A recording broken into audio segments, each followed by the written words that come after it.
Hey everybody, it's Sweary Stitcher. I am doing something a little different today. We're currently watching Ranger walk around. I'm in a weird place, so I'm not really, I don't know, it's been a really stupid rough night. Like dogfight in the bed, and my husband is out hunting. So of course we're going to have like dog fights, and one dog threw up this morning and one peed in his pants, and last night there was somebody ended up bleeding after the fight. I mean, it's stupid bad. Anyway, I'm in this really strange place where like I can't consume media right now. I don't know. So anyway, I've been looking for audiobooks that I want to listen to and can't really find anything. I do look homeless today, so you're not getting pictures of me fresh out of the shower, but like the acne is wicked. So anyway, I've been looking for audiobooks and can't really find anything that's grabbing me quickly, so I'm just kind of like listening to all these different samples. So I decided, why not make a sample for you guys? So I'm going to pick up a book. This one's a gift from a friend, Terry Pratchett, Going Postal. And I figured I would like read a little bit of it. Maybe like the first chapter, or if that's super short, maybe a couple of chapters. And that way if you're in kind of the same spot as me where you like want to consume media, but you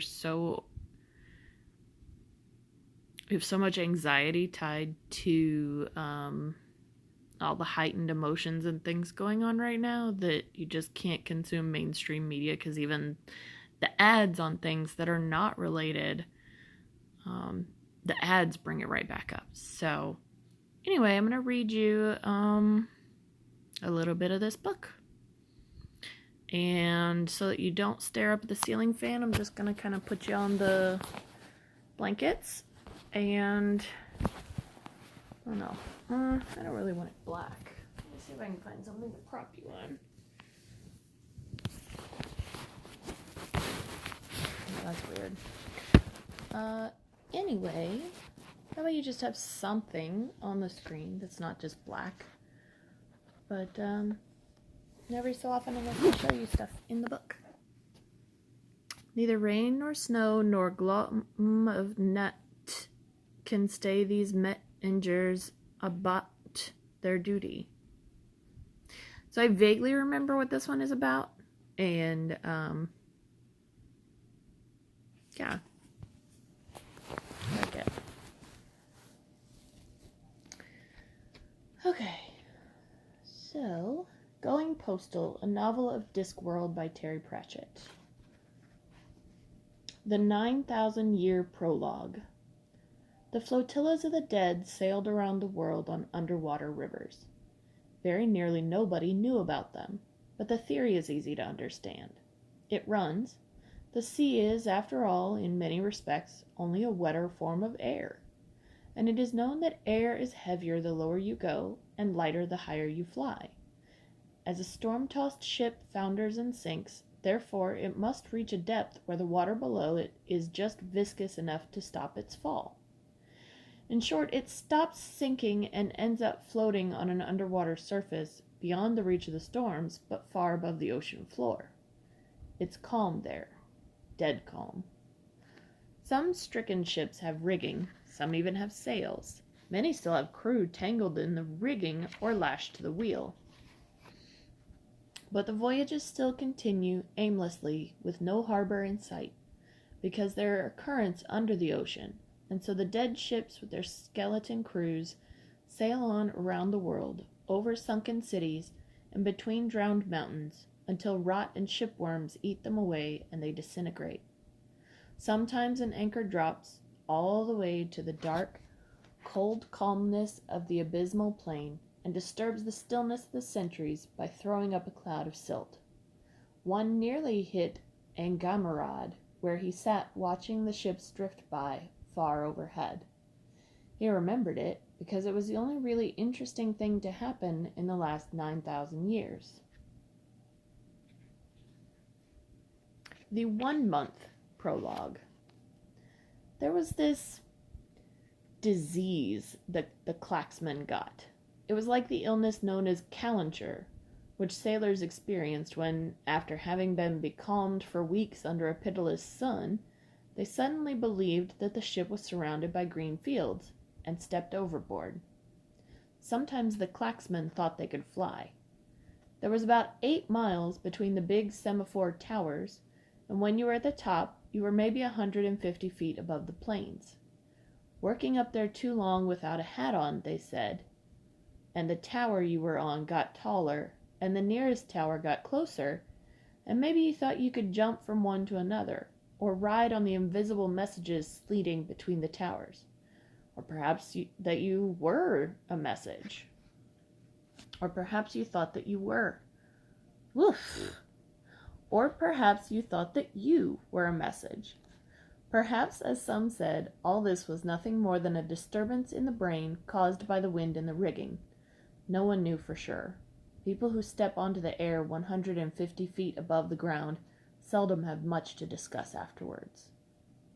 The tower shifted gently in the wind, but that was okay. There were lots of new designs in this tower. It stored the wind to power its mechanisms. It bent rather than broke. It acted more like a tree than a fortress. You could build most of it on the ground and raise it into place in an hour. It was a thing of grace and beauty, and it could send messages up to 4 times faster than the old towers, thanks to the new shutter system and the colored lights. At least, it would be able to, once they sorted out a few lingering problems. The young man climbed swiftly to the very top of the tower. For most of the way he was in clinging, gray morning mist, and then he was rising through glorious sunlight, the mist spreading below him, all the way to the horizon like a sea. He paid the view no attention. He'd never dreamed of flying. He dreamed of mechanisms, of making things work better than they'd ever done before. Right now he wanted to find out what was making the new shutter array stick again. Woo, hold on, let me try that sentence again.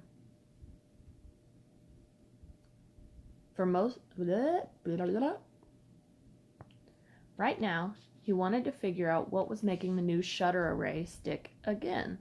He oiled the sliders, checked the tension on the wires, and then swung himself out over fresh air to check the shutters themselves. It wasn't what you were supposed to do, but every linesman knew it was the only way to get things done. Anyway, it was perfectly safe if you... There was a clink. He looked back and saw the snap hook of his safety rope lying on the walkway. Saw the shadow, felt the terrible pain in his fingers, heard the scream, and dropped, like an anchor. Okay, so those were the prologue chapters. Looks like the first chapter of the actual book is 25 pages, 20 pages. It does come with an illustration. Chapter 1, The Angel, in which our hero experiences hope, the greatest gift, the bacon sandwich of regret, somber reflections on capital punishment from the hangman, famous last words, our hero dies, angels, conversations about, inadvisability of misplaced offers regarding broomsticks, an unexpected ride, a world free of honest men, a man on the hop, there is always a choice. And a postage stamp. Okay, let me get a drink real quick.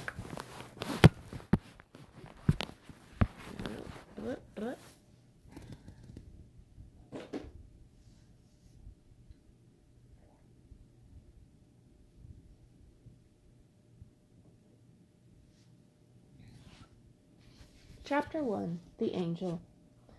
They say that the prospect of being hanged in the morning concentrates a man's mind wonderfully. Unfortunately, what the mind inevitably concentrates on is that, in the morning, it will be in a body that is going to be hanged.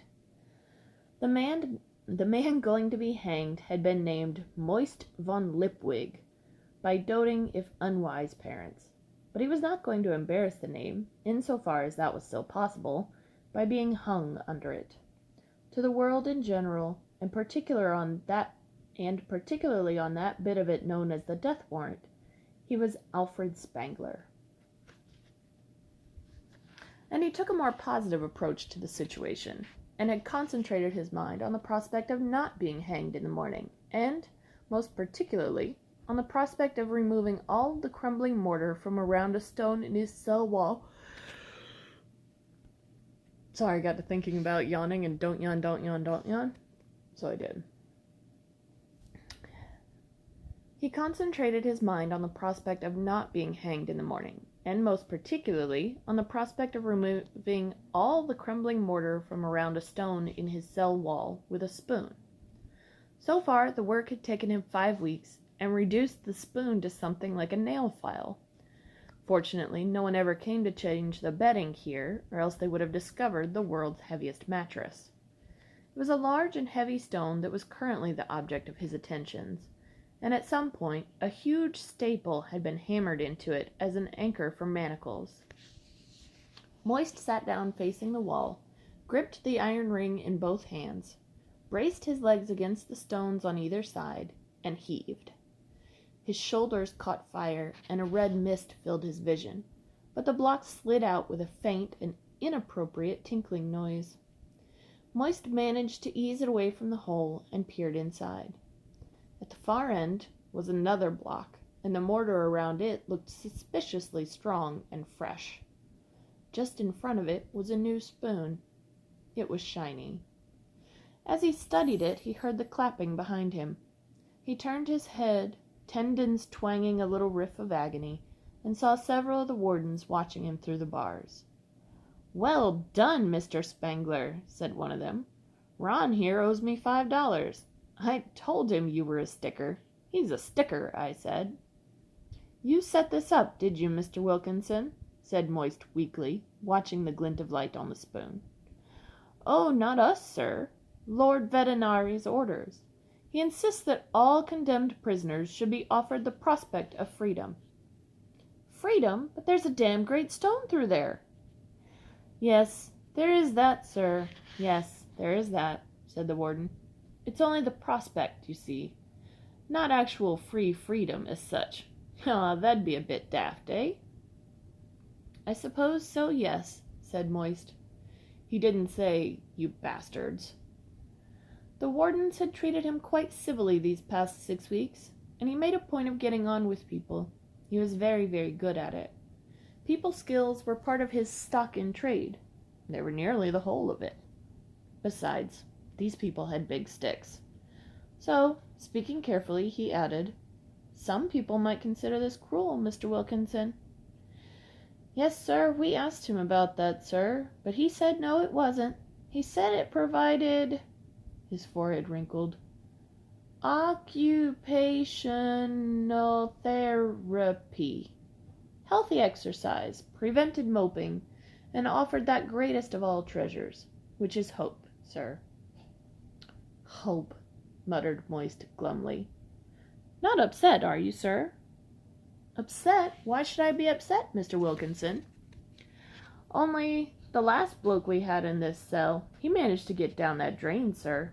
Very small man, very agile."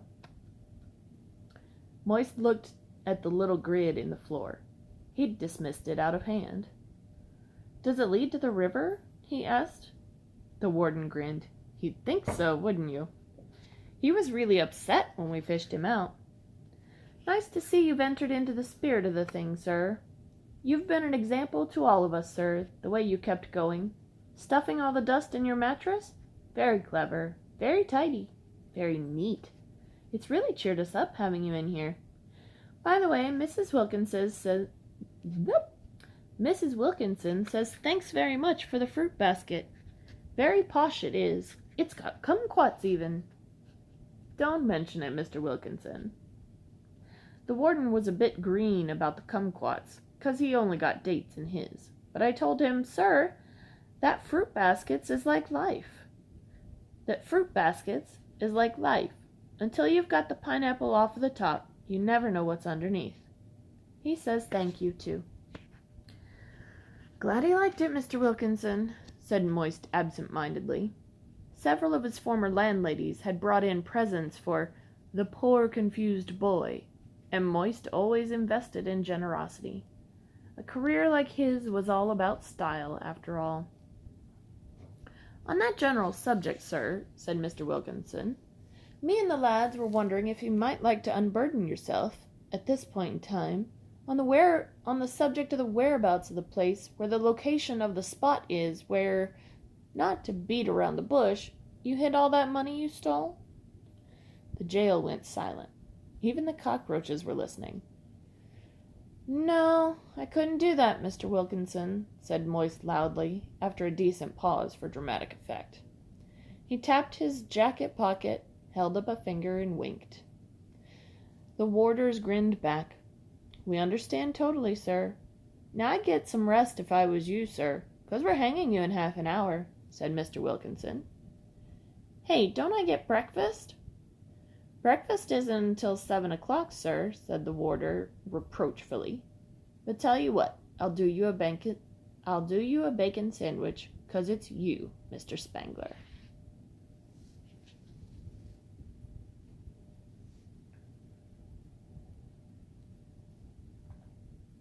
And now it was a few minutes before dawn, and it was him being led down the short corridor and out into the little room under the scaffold.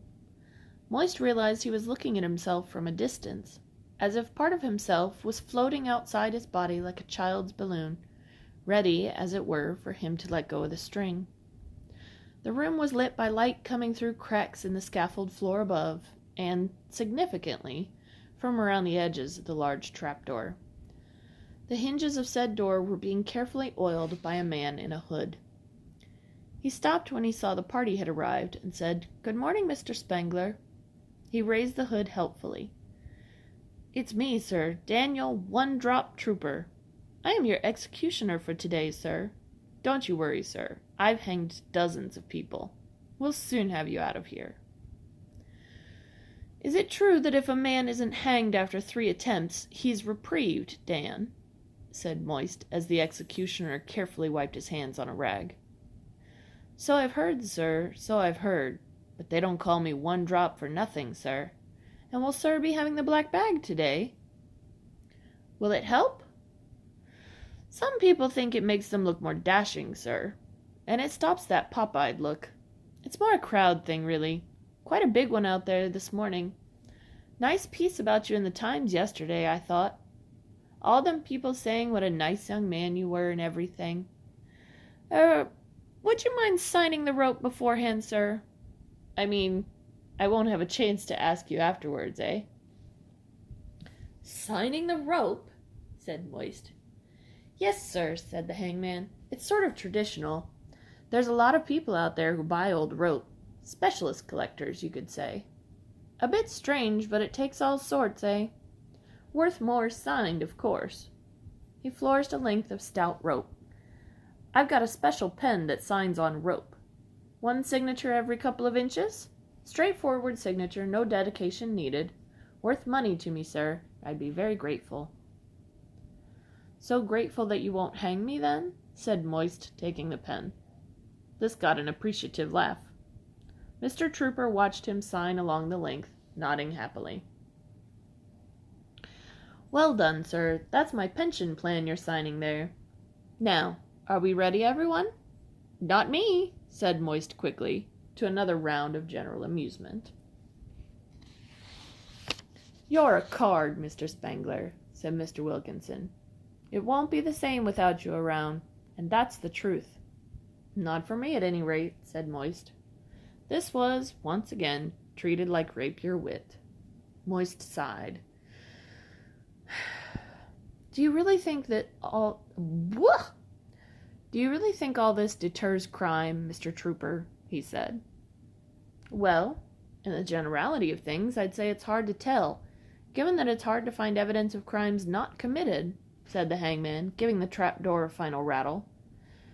"But in the specificality, sir, I'd say it's very efficacious."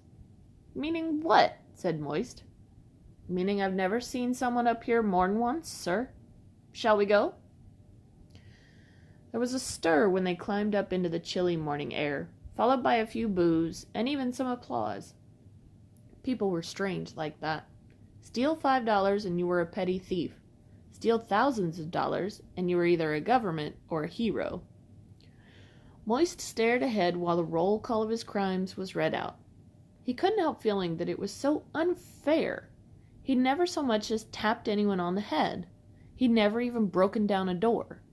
He had picked locks on occasion, but he'd always locked them again right behind him.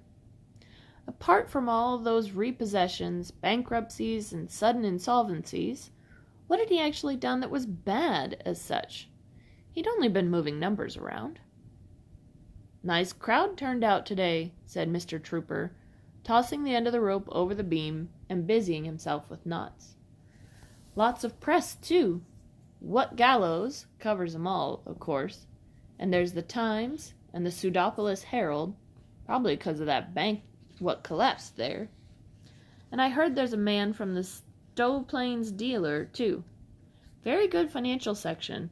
I always keep an eye on used rope prices. Looks like a lot of people want to see you dead, sir." Moist was aware that a black coach had drawn up at the rear of the crowd. There was no coat of arms on the door. Unless you were in on the secret, which was that Lord Vetinari's coat of arms featured a sable shield. Black on black. You had to admit the bastard had style. "Huh? What?" he said, in response to a nudge. "I asked if you have any last words, Mr. Spangler," said the hangman. "It's customary. I wonder if you might have thought of any?" "I wasn't actually expecting to die," said Moist, and that was it. He really hadn't, until now. He'd been certain that something would turn up. "Good one, sir," said Mr. Wilkinson. "We'll go with that, shall we?" Moist narrowed his eyes. The curtain on a coach window had twitched. The coach door had opened. Hope, that greatest of all treasures, ventured a little glitter. "No, they're not my actual last words," he said. Let me think." A slight, clerk-like figure was descending from the coach. It's not as bad a thing I do now. Aha! It all made some kind of sense now. Vetinari was out to scare him. That was it. That would be just like the man from what Moist had heard. There was going to be a reprieve.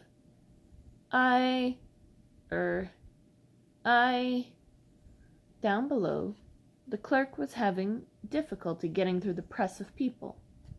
"Do you mind speeding up a bit, Mr. Spangler?" said the hangman. "Fair's fair, eh?" "I want to get it right," said Moist haughtily, watching the clerk negotiate his way around a large troll. "Yes, but there's a limit, sir," said the hangman, annoyed at this breach of etiquette. "Otherwise you could go, for days. Short and sweet, sir, that's the style." Right, said Moist. Oh, look! See that man there, waving at you?" The hangman glanced down at the clerk, who'd struggled to the front of the crowd. "I bring a message from Lord Vetinari," the man shouted. "Right," said Moist. "He says to get on with it. It's long past dawn," said the clerk. "Oh," said Moist, staring at the black coach. That damn Vetinari had a warder's sense of humor, too. "Come on, Mr. Spangler. You don't want me to get into trouble, do you?" said the hangman, patting him on the shoulder. "Just a few words, and then we can all get on with our lives. Present company excepted, obviously." So this was it. It was, in some strange way, rather liberating. You didn't have to fear the worst that could happen anymore, because this was it, and it was nearly over. The warder had been right. What you had to do in this life was get past the pineapple, Moist told himself. It was big and sharp and knobbly, but there might be peaches underneath. It was a myth to live by, and so, right now, totally useless. "In that case," said Moist von Lipwig, "I commend my soul to any god that can find it." "Nice," said the hangman, and pulled the lever. Alfred Spangler died. It was generally agreed that they had been good last words.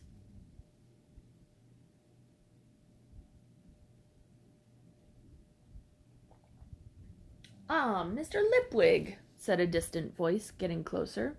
"I see you are awake, and still alive at the present time." There was a slight inflection to that last phrase, which told Moist that the length of the present time was entirely in the gift of the speaker. He opened his eyes. He was sitting in a comfortable chair. At a desk opposite him, sitting with his hands steepled reflectively in front of his pursed lips, was Lord Havelock Vetinari, under whose idiosyncratically despotic rule Ankh-Morpork had become the city where, for some reason, everyone wanted to live. An ancient animal sense also told Moist that other people were standing behind the comfortable chair, and that it could be extremely uncomfortable should he make any sudden movements. But they couldn't be as terrible as the thin, black-robed man with the fussy little beard and the pianist's hands, who was watching him. "Shall I tell you about angels, Mr. Lipwig?" said the patrician pleasantly. "I know 2 interesting facts about them." Moist grunted. There were no obvious escape routes in front of him, and turning around was out of the question. His neck ached horribly. "Oh, yes, you were hanged," said Vetinari. "A very precise science, hanging. Mr. Trooper is a master. The slippage and thickness of the rope, whether the knot is placed here rather than there, the relationship between weight and distance. Oh, I'm sure the man could write a book. You were hanged to within half an inch of your life, I understand. Only an expert standing right next to you would have spotted that, and in this case, the expert was our friend, Mr. Trooper. No, Alfred Spangler is dead, Mr. Lipwig. 300 people would swear they saw him die." He leaned forward. "And so, appropriately, it is of angels I wish to talk to you now." Moist managed a grunt. "The first interesting thing about angels, Mr. Lipwig, is that sometimes, very rarely, at a point in a man's career where he has made such a foul and tangled mess of his life that death appears to be the only sensible option, an angel appears to him, or, I should say, unto him, and offers him a chance to go back to the moment when it all went wrong, and this time do it right. Mr. Lipwig, I should like you to think of me as an angel." Moist stared. He'd felt the snap of the rope, the choke of the noose. He'd seen the blackness welling up. He'd died. "I'm offering you a job, Mr. Lipwig. Alfred Spangler is buried, but Mr. Lipwig has a future. It may, of course, be a very short one if he is stupid. I am offering you a job, Mr. Lipwig. Work for wages. I realize the concept may be unfamiliar. Only as a form of hell, Moist thought. The job is that of Postmaster General of the Ankh-Morpork Post Office." Moist continued to stare. "May I just add, Mr. Lipwig, that behind you there is a door. If at any time in this interview you feel you wish to leave, you have only to step through it, and you will never hear from me again." Moist filed that under deeply suspicious. "To continue, the job, Mr. Lipwig, involves the refurbishment and running of the city's postal service, preparation of the international packets, maintenance of post office property, etc., etc. If you stick a broom up my arse, I could probably sweep the floor, too," said a voice. Moist realized it was his. His brain was a mess. It had come as a shock to him that the afterlife was this one. Lord Vetinari gave him a long, long look. "Well, if you wish," he said, and turned to a hovering clerk. "Drumknot, does the housekeeper have a store cupboard on this floor, do you know?" "Oh, yes, my lord," said the clerk. "Shall I—" "It was a joke!" Moist burst out. "Oh, I'm sorry. I hadn't realized," said Lord Vetinari, turning back to Moist. "Do tell me if you feel obliged to make another one, will you?" Look, said Moist, I don't know what's happening here, but I don't know anything about delivering post. Mr. Lipwig, this morning you had no experience at all of being dead, and yet but for my intervention, you would nevertheless have turned out to be extremely good at it, said Lord Vetinari sharply. It just goes to show you never know until you try. But when you sentenced me, Vetinari raised a pale hand. Ah, he said. Moist's brain, at last aware that it needed to do some work here, stepped in and replied, when you sentenced Alfred Spangler. Well done. Do carry on. You said he was a natural-born criminal, a fraudster by vocation, a habitual liar, a perverted genius, and totally untrustworthy. Are you accepting my offer, Mr. Lipwig? Said Vetinari sharply. Moist looked at him. Excuse me, he said, standing up. I'd just like to check something. There were two men dressed in black standing behind his chair. It wasn't a particularly neat black, more the black worn by people who just don't want little marks to show. They looked like clerks until you met their eyes.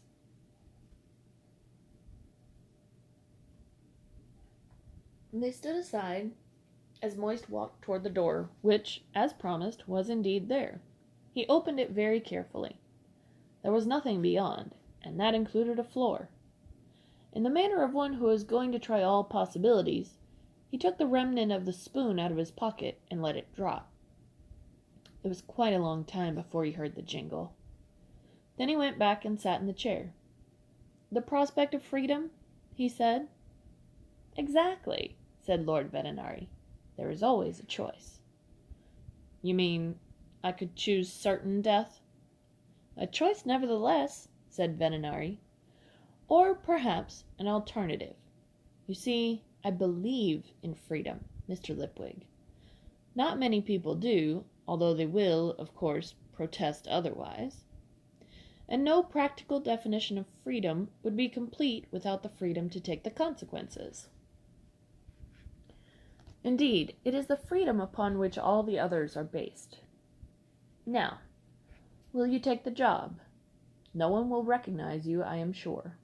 No one ever recognizes you, it would appear. Moist shrugged. Oh, all right. Of course, I accept as natural-born criminal, habitual liar, fraudster, and totally untrustworthy, perverted genius. Capital! Welcome to government service, said Lord Vetinari, extending his hand. I pride myself on being able to pick the right man. The wage is $20 a week, and I believe the Postmaster General has the use of a small apartment in the main building. I think there's a hat, too. I shall require regular reports. Good day. He looked down at his paperwork. He looked up. You appear to be still here, Postmaster General. And that's it? Said Moist, aghast. 1 minute I'm being hanged, next minute you're employing me? Let me see. Yes, I think so. Oh, no, of course. Drumknot, do give Mr. Lipwig his keys. The clerk stepped forward, handed Moist a huge rusted keyring full of keys, and proffered a clipboard. Sign here, please, Postmaster General, he said. Hold on a minute, Moist thought. This is only one city. It's got gates. It's completely surrounded by different directions to run. Does it matter what I sign? Certainly, he said, and scribbled his name. Your correct name, if you please, said Lord Vetinari, not looking up from his desk. What name did he sign, Drumknot? The clerk craned his head. Ethel Snake, my lord, as far as I can make out. Do try to concentrate, Mr. Lipwig, said Vetinari wearily, still apparently reading the paperwork. Moist signed again. After all, what would it matter in the long run? And it would certainly be a long run if he couldn't find a horse. And that only leaves the matter of your parole officer, said Lord Vetinari, still engrossed in the paper before him. Parole officer? Yes, I'm not completely stupid, Mr. Lipwig.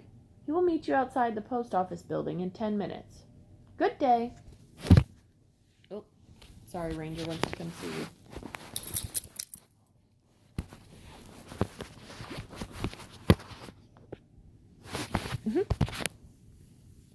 You have a friend.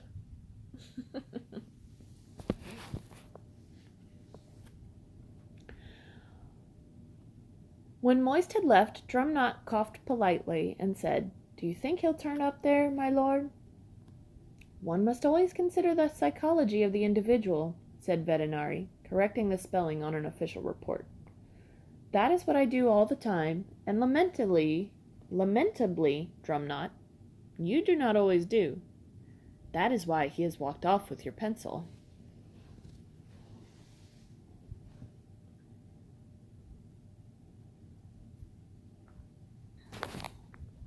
You gotta see this frog dog.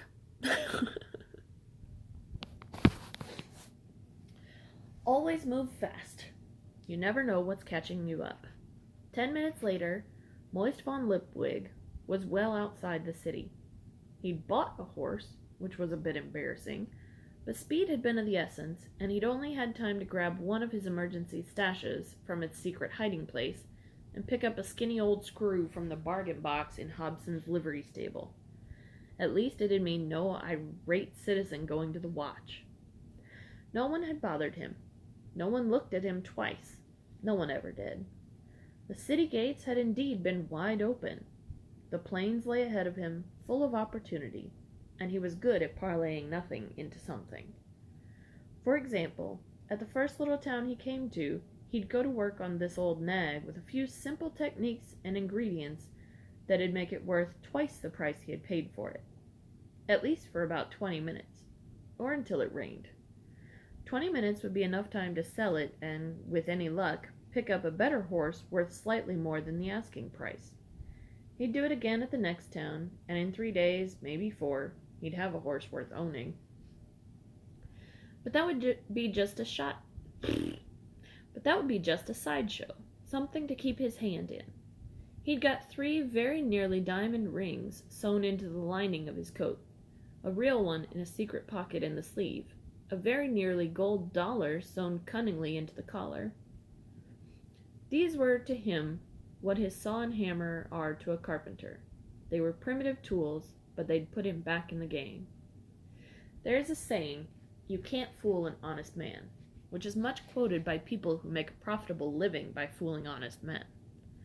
Moist never tried it, knowingly anyway.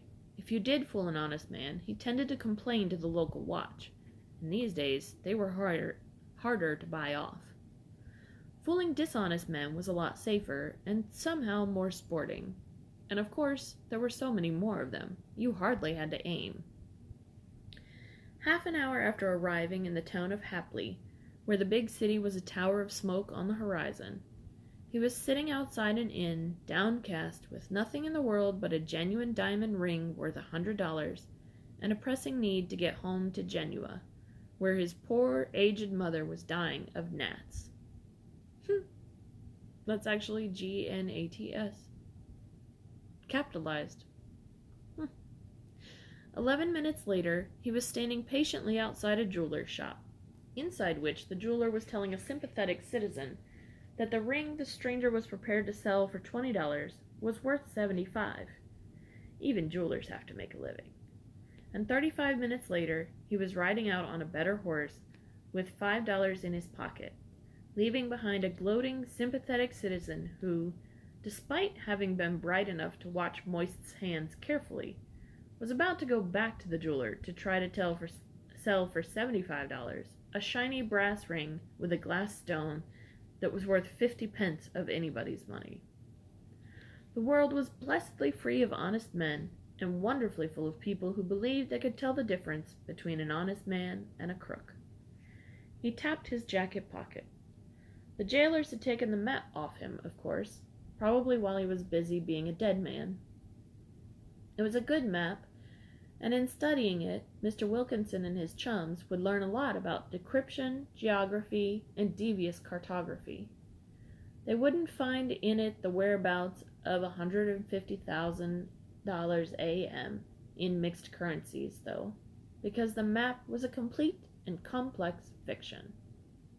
However, Moist entertained a wonderful warm feeling inside to think that they would, for some time, possess that greatest of all treasures, which is hope. Anyone who couldn't simply remember where he stashed a great big fortune deserved to lose it, in Moist's opinion. But for now, he'd have to keep away from it, while having it to look forward to. Moist didn't even bother to note the name of the next town. It had an inn, and that was enough.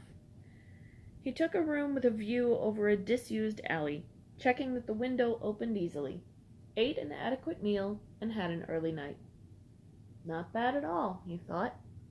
This morning he'd been on the scaffold with the actual noose around his actual neck. Tonight he was back in business. All he needed to do now was grow a beard again and keep away from Ankh-Morpork for 6 months, or perhaps only 3. Moist had a talent. He'd also acquired a lot of skills so completely that they were second nature.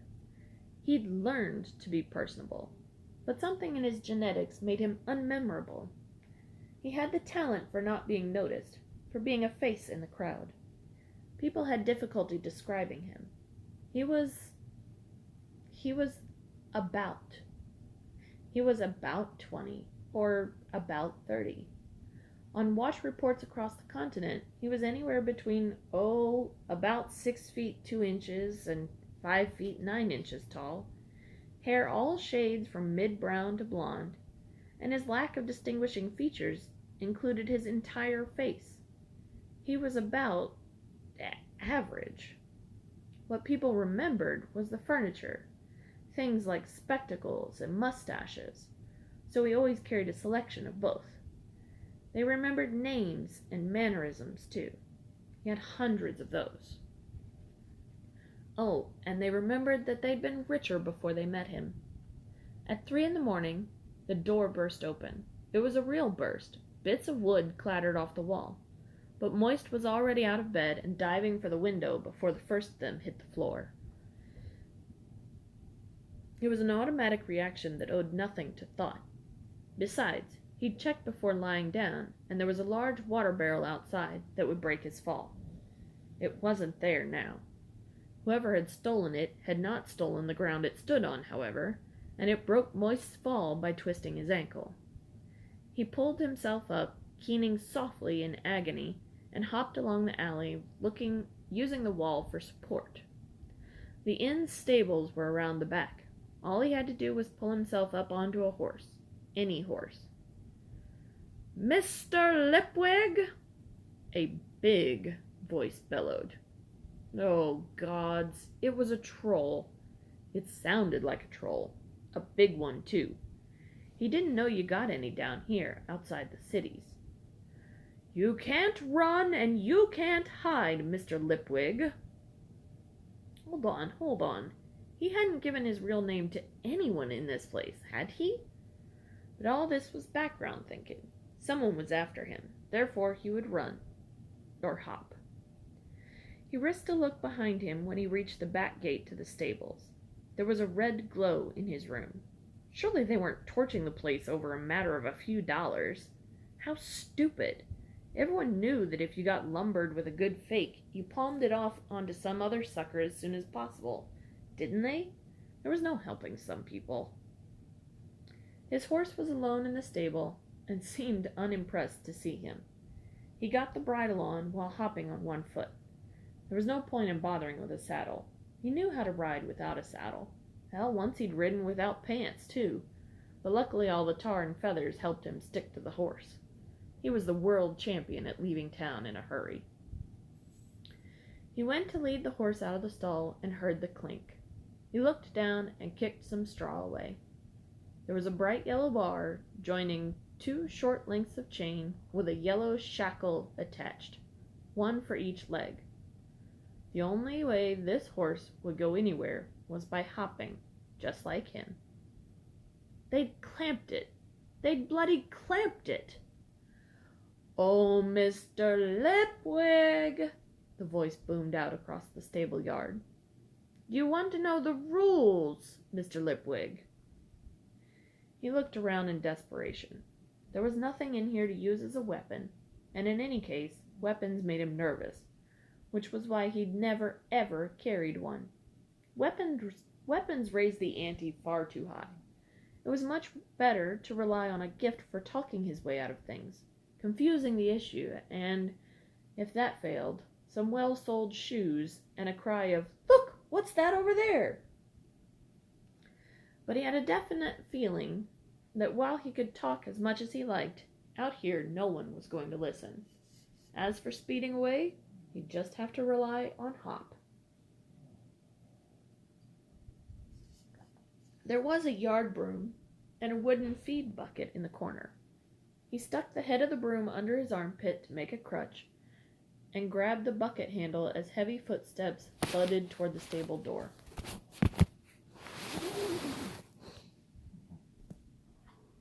When the door was pushed open, he swung the bucket as hard as he could and felt it shatter. Splinters filled the air. A moment later, there was the thump of a heavy body hitting the ground. Moist hopped over it and plunged unsteadily into the dark. Something as tough and hard as a shackle snapped around his good ankle. He hung from the broom handle for a second and then collapsed. "I have nothing but good feelings toward you, Mr. Lipwig," boomed the voice cheerfully. Moist groaned. The broom must have been kept as an ornament, because it certainly hadn't been used much on the accumulations in the stable yard.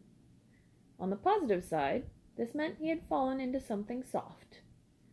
On the negative side, it meant that he had fallen into something soft. Someone grabbed a handful of his coat and lifted him bodily out of the muck. "Up we get, Mr. Lipwig." "It's pronounced Lipwig, you moron," he moaned. "A V, not a W." "Up we get, Mr. Lipwig," said the booming voice, as his broom crutch was pushed under his arm. "What the hell are you?" Lipwig managed. "I am your parole officer, Mr. Lipwig." Moist managed to turn around and looked up, and then up again, into a gingerbread man's face with two glowing red eyes in it. When it spoke, its mouth was a glimpse into an inferno. "A golem? You're a damn golem?" The thing picked him up in one hand and slung him over its shoulder. It ducked into the stables, and Moist, upside down with his nose pressed against the terracotta of the creature's body, realized that it was picking up his horse in its other hand. There was a brief whinny. "We must make haste, Mr. Lipwig. You are due in front of Lord Veterinary at 8 o'clock, and at work by 9. Moist groaned. "Ah, Mr. Lipwig, regrettably we meet again," said Lord Veterinary. It was 8 o'clock in the morning. Moist was swaying. His ankle felt better, but it was the only part of him that did. "It walked all night," he said. "All damn night. Carrying a horse as well." "Do sit down, Mr. Lipwig," said Veterinary, looking up from the table and gesturing wearily to the chair. "By the way, it is a he, an honorific in this case, clearly, but I have great hopes of Mr. Pomp." Moist saw the glow on the walls as, behind him, the golem smiled. Veterinary looked down at the table again and seemed to lose interest in Moist for a moment. A slab of stone occupied most of the table. Little carvings of dwarfs and trolls covered it. It looked like some kind of game. "Mr. Pomp?" said Moist. Said Veterinary, moving his head to look at the board from a slightly different viewpoint. Moist leaned toward the patrician and jerked a thumb in the direction of the golem. "That," he said, "is Mr. Pomp?" "No," said Lord Veterinary, leaning forward likewise, and suddenly, completely and disconcertingly focusing on Moist. "He is Mr. Pomp. Mr. Pomp is a government official. Mr. Pomp does not sleep. Mr. Pomp does not eat. And Mr. Pomp, Postmaster General, does not stop. And that means what exactly? It means that if you are thinking of, say, finding a ship headed for Forex on the basis that Mr. Pomp is big and heavy and travels only at walking pace, Mr. Pomp will follow you. You have to sleep. Mr. Pomp does not. Mr. Pomp does not breathe. The deep abyssal plains of the oceans present no barrier to Mr. Pomp. 4 miles an hour is 672 miles a week. It all adds up. And when Mr. Pomp catches you... Ah, now, said Moist, holding up a finger. Let me stop you there.